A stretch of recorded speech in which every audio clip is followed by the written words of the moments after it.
questions out there? To me, Saturday's a character game. We haven't lost 2 games in SEC play in a long time. We have to come out, obviously, and play a lot better on defense. Our guys got to give better effort. I felt like we gave really good effort in the Tennessee game and came up a little short. And they're the best team in the league, so I felt like that loss carried over to Tuesday's game against Florida, and Florida's a really good team. They had a great environment, but you know they're not the league champ like Tennessee. And our guys, they thought let the Tennessee loss carry over, affect some effort. Our offensive struggles at the beginning of the Florida game affected our effort in the Florida game, and we didn't look good. We played bad. So now, can we regroup against a surging Arkansas team? I mean, they played their best basketball in the last 4 games. They're averaging over 90 points a game in their last 4. Cleat battles, got the best 4-game stretch in over 20 years in the SEC, which is crazy to think about. All pros that have come out of the SEC to think that he scored more points in 4 consecutive games than all those guys. I mean, even this year with Connect, he's as much as Connect's gone on a tear. Clay Battles scored more in a 4-game stretch than even Connect has. So, we're gonna have to guard better. It's senior day. We're gonna honor all 6 of our seniors. It's different with senior day now with the COVID year, because you get all these guys that aren't done with their eligibility. So you get, are they coming back? Are they not? We just decided to honor all 6 guys that are seniors. The only one that's exhausted his eligibility completely after this year is Estrada, but we don't want to put guys in positions to have to decide whether to honor or not honor. We're just going to honor all 6 of those guys, and then I think the other guys will graduate, and then it's up to them whether they want to decide to use their COVID year or not after this year. So got senior day, we've got spring break going on. I'd like to make a plea to all the students that are around still, and they can stick around and fill up the student section. We've had unbelievable home environments for all of our SEC games. We need to do it again. So anybody that's debating whether to stick around, you can make a trip to the beach. We've got an 11 a.m. tip. You can leave as soon as the game's over. You'll still be down at the beach in plenty of time to enjoy the whole week. So make a plea to get the student section filled up, but our players are going to have to bring it whether the student section's filled up like it's been or not. And to me, that's why it's a character game. Like, we have bounced back after 2 losses. Are we winners? Do we have a competitive edge about us? Or because we're not playing for a league title anymore.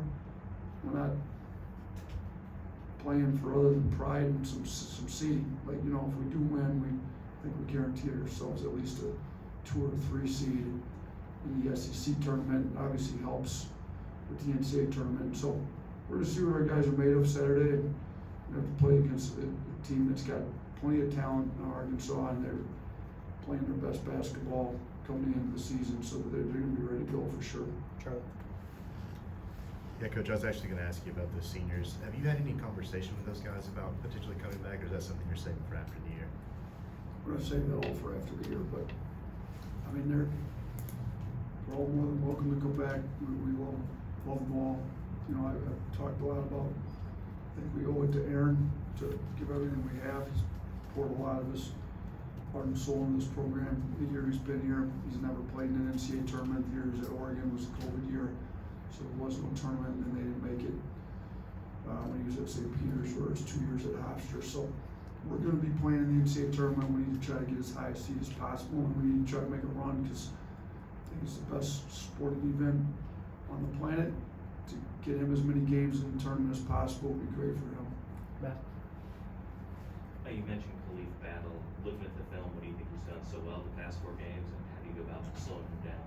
Yeah, he gets to the free throw line a lot. He's averaging almost 16 free throw attempts a game. So, one, we got to keep him out of the paint without fouling him. 2 is Arkansas has traditionally been very good at putting their best players in good isolation situations where they're able to go one-on-one with good matchups. So we gotta try to keep the matchups the way we like them, and then we gotta give a lot of help, off some other guys on the floor that we can help off of, because he's playing as well as anybody in the country right now. So, yeah, we gotta keep him off the foul line as much as possible and keep him out of the lane. Now, he's also their most, when you look at shot geography, he's the guy that shoots the most efficient shots. That a lot of the other guys shoot a lot of tough mid-range. If you look at percentage of shots coming from the free throw line to rim and threes, he's by far and away the guy that shoots the most percentage of shots from free throw line and at the rim. So, we gotta take his three away, and then we gotta try to force him to shoot contested long twos that the rest of his teammates take. That he hasn't shot as many of those, and he's been able to get to the line, he's been able to get to the rim, he's been able to knock down threes, so we gotta try to take those away. Like, Yeah, I wanted to ask kind of what this senior class has meant to you and how unique it is that none of them except for Max started their career at Alabama. They're all transfers. And then besides that, also, can we get an update on Ryland and his year? Yeah, so I think it's the way college basketball has become over the last few years, just with the transfer portal and kids coming in. It's, they're all really good players. They're all a big part of us winning this year. But I think the days where you see a really high-level player stick around for 4 straight years, I can see as much of that. I mean, hopefully we get some. We get some really good high school players that want to stay here, but some of the high school players are really good, and they get to the NBA right away, and some think they're really good, and if they're not getting the NBA right away, it's time to find greener grass somewhere else, is what it seems like a little bit, rather than sticking around and trying to make it work at the place you're at. So I think, and sometimes the transfers make sense. Like, you look at a lot of the transfers we took. Aaron, Grant, Nick, Mark, and Wrights all started at a lower level school. So if you're playing really well, it's not like they're running from competition. They played really well where they were at, and they were able to work their way up. Estrada started at St. Peter's, played great, and was able to play his way up. Grant at North Dakota State. Pringle started his career at Wofford. Sears, went to Ohio, and Wrights went to Cal State Fullerton. So we're a higher level than all those. So I think those are, transfer decisions that make sense to move up, play against the highest level, and I think you'll see a lot more of that, as we move forward with the way the transfer portal is working. And then Ryland, you asked about Ryland. Yeah, we got his MRI results back yesterday. The calf strain, the MRI results were a lot better than what we had feared they might be. So he's on a day-to-day basis right now, just working through with Clark as many hours as he can be in training room, trying to get him back as quick as possible. But I don't know for sure when he'll be back. Johnny?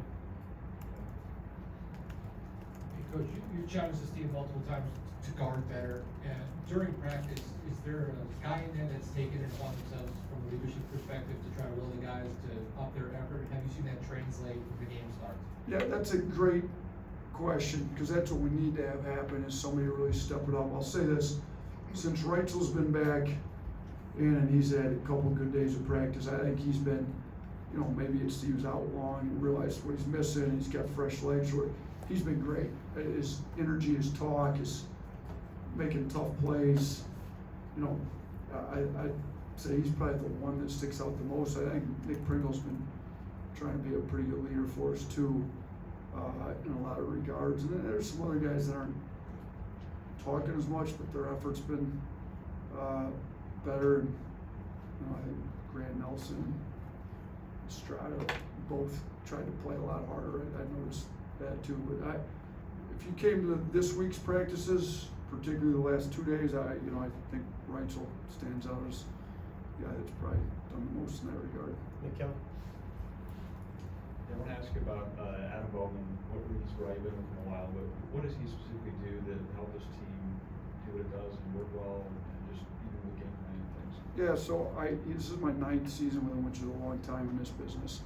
I hired him as our ops guy. He was in the SEC before I hired him at Buffalo. He was a video coordinator at Mississippi State. I I needed a really good, super organized ops guy. Kind of Brian Hodgson, I'd hired as an assistant. Brian gave me his name through a connection of his, and I interviewed him. He was great. Came up to Buffalo and dove all in. Super organized, very detail oriented. You know, it's like Adam starts to figure out what you need, want, and starts to fill in all the cracks, and he, I think, started to figure out how much analytics we wanted to use and get into it, and he started diving in, taught himself how to code. He works really hard. He's in the office a lot and works hard. So then when we brought him down here, you know, he's our director of ops all 4 years at Buffalo, but was getting more and more involved with like all the analytics side of it. We came down here, came down as our director of ops. It was nice. We had an assistant ops that Alex has said had kind of been running everything. As an assistant, she was able to still run a lot of the ops stuff, even though his technical title was director of ops. Well, she was doing most of the ops work. So he was able to really dive into analytics, and then we were able to, you know, kind of create that director of analytics and scouting. We took all the non-basketball stuff off his plate, and gave it to her, and moved her up into ops, and then made him the director of analytics. So once he went all in on the basketball side, and that was still when the rule was you couldn't coach on the floor. So he's all basketball off the floor. I just made him over all of it. So he was over the video guy, over the analytics, which he ran. We got a lot of GAs and stuff involved with it, over scouting and everything. So he, to me, he fills it. He knows all the app stuff, so he's great. He's been there. He fills in all the non-coaching basketball related stuff, and he's really educated himself a lot on analytics, how to create the reports, how to run an analytics team, how to code based on the video. So he's good. I mean, Coach Bonone came from the NBA and made the point that what we're doing analytics-wise here is probably a lot better than what a lot of NBA teams are doing on a day-to-day basis, practice reports, what we're getting in the game stuff. So he's been that guy that's really done that. With that long-winded answer, does that give enough for what you're looking for? Yes. Okay. Is Reichel's still in a place where he's being eased back and you gotta watch his minutes, or is he a full green light for tomorrow? Man, as far as I can tell, he's at a full green light now. Again, we're trying not, yesterday's practice to me would have been the one, because we were off Wednesday. And so we went harder Thursday, and if he responded to that one well, which he did, he was able to go all today. Now today is very short, the day before a game, but he was able to participate fully today. As long as tomorrow he's still in a great place, because it's every day is a new checkup, then I think, as long as I get great feedback tomorrow, I think he's full go. Kurt? Coach, there was an unusual play in the Florida game in which a loose ball got pretty rough, and I wondered if you're thinking, like I'm thinking, that loose balls now might turn into something pretty dangerous. Yeah, I talked to Mike Eads, our director of officials, about that play. I'm guessing the Ryland Griffin play is the one you're talking about. Yeah, I was a little upset with that play. I thought Ryland got to the ball first, he got taken out, and I was correct. Ended up getting a T in the game on it, but they missed the call on that. I mean, you know, like the referees are humans; they're gonna make some mistakes. So I don't think the plan is not to let loose balls turn into scrums. I mean, they should have called a foul. They didn't. Director officials is good. Mike's great. Our officials in the league are pretty good most nights, and they blew the call. They should have called it, and they blew it. I don't think loose balls are going to turn into reckless plays. I mean, there should have been a foul call. I thought Ryan was playing hard. He got to the ball first. They took him out of the air. It's a foul. It wasn't called. So, you know, we've had lots of guys get in for loose balls. I mean, loose balls are their basketball play. You know, should guys be trying to take each other out? I don't think the kid on Florida purposely did that in that game. It just was a rough play that was not called and should have been called. Last one over Zoom, Bob. Bob will go ahead. Hey Nate, how you doing? Hope you like my Packers. Yeah, I can barely see it. It's different now that everybody's in person, you know, but I say, you got the Green Bay Packers hat on, right? It's kind of like Lombardi used to wear. If you got it's probably Lombardi's hat, isn't it? You bought it at an auction?